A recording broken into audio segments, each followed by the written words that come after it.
Gosh, can't do anything right. I just got back from the job that I was preparing all day for yesterday, and I just wanted to go through what the heck happened. And initially I felt really defeated. I felt like I wasn't able to complete the task at hand. I felt like I was just useless, worthless. But anyway, I feel a lot better about it now that I'm reflecting and I'm filming this video for the second time. The cabinets. I brought 5 different cabinet hinges. I ended up only using one, and that was the one that was about $11, and it was like the soft close 3/4 inch overlay hinges, and that was for the bathroom cabinet. It was just like a regular open close. But the second one that was broken was actually in the kitchen, and it was one of those where the doors kind of open. There's 2 cabinet doors attached to one another, and it kind of opens like, if it's like this, it kind of opens like this, close like this, opens like this. But anyway, we kind of looked at Amazon and we figured out that he needed a 135-degree angle hinge, which I was telling him that I had gone to Home Depot and Lowe's the day before, and that I really didn't see that many like custom size hinges. They were mostly all around that same angle. So he said he'll just order it on Amazon, and then I'll come back to install and replace the old ones that broke. The electrical project part was very simple as well. The removing the old fixture and using 2 new mounting screws, and then rewiring the neutral and the hot. It actually didn't have the ground up there.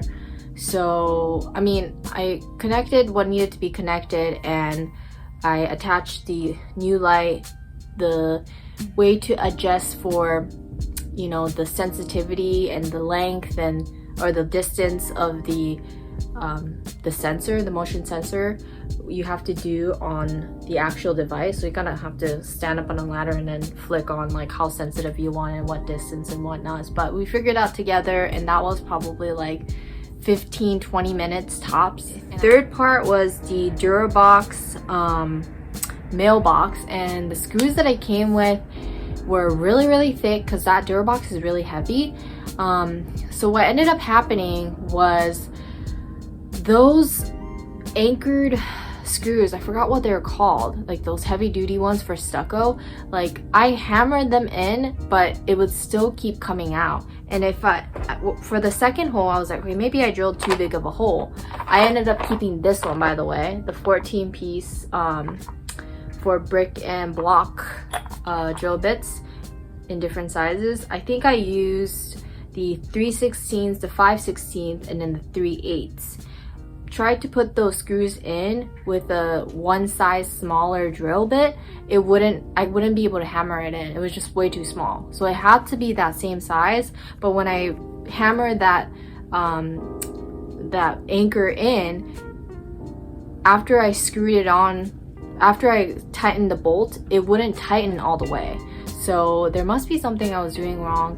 But it won't completely come out. Like, it's in there, but like it would kind of halfway loosen out. So I don't really know what happened there, but I showed the client. He was like, you know what, as long as you can't detach it, and you couldn't, like, it would kind of come out, but then you couldn't take off the Durabox. He's like, it's fine, it's inside the apartment, whatever.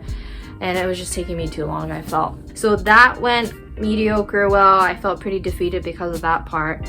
These bits came in handy, and they're really heavy duty, and that drilling into stucco is really not that difficult. I was like having nightmares about it last night because I was scared that I wouldn't be able to do it. So I'm glad that went well. He also wanted me to look at his bathroom sink, and the aerator and the temperature was weird or something like that.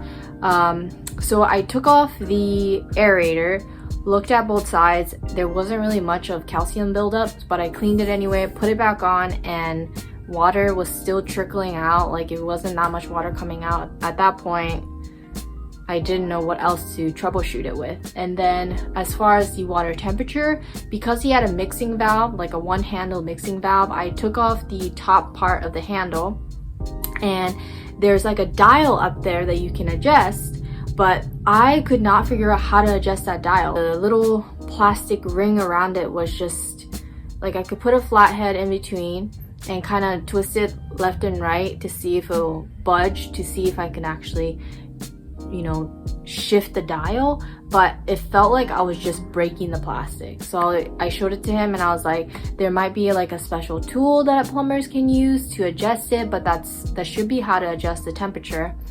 But as far as the water pressure, that's different. That's a different issue. And I cleaned the aerator, and my only suggestion would be to replace it. And he was really comfortable with wanting to replace it. So we looked at Amazon together, and he ordered a new bathroom faucet. So once it comes in, he might book me to replace it. And real quick, for tomorrow's job, I went back to Home Depot right after the job and returned a bunch of things, like $70 worth of things. And then I also picked up a squeegee because tomorrow I have a job to put contact paper on a bathroom counter, which I've not done before, and I disclosed that to the client, but you know, I can't imagine it being that difficult to do.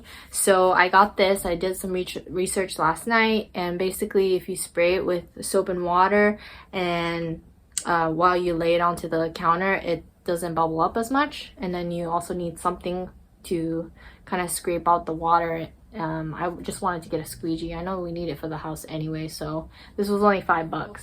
I picked up a basin wrench. So I replaced faucets before I think we did it at trade school as a group, and then I've also done it working for the rental property.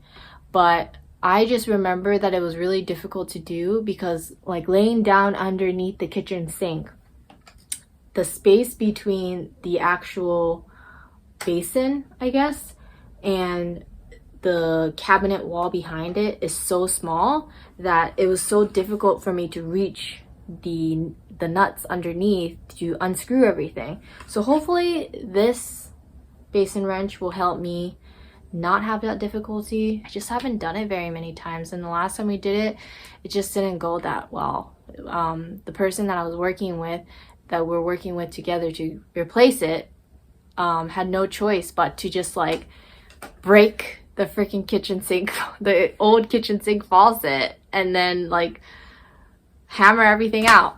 So I don't know, that was kind of traumatizing for me. Hopefully it goes smoother. I will let you know, but this will be it for today's video, or for this part of the video. And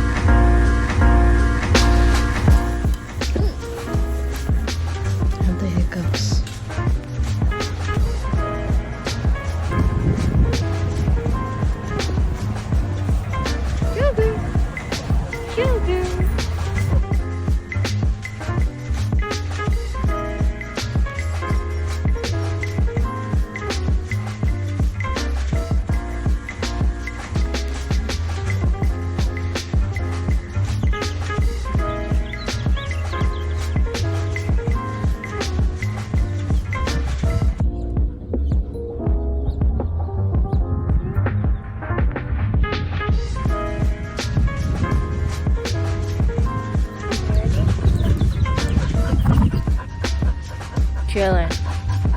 Chilling with my dog.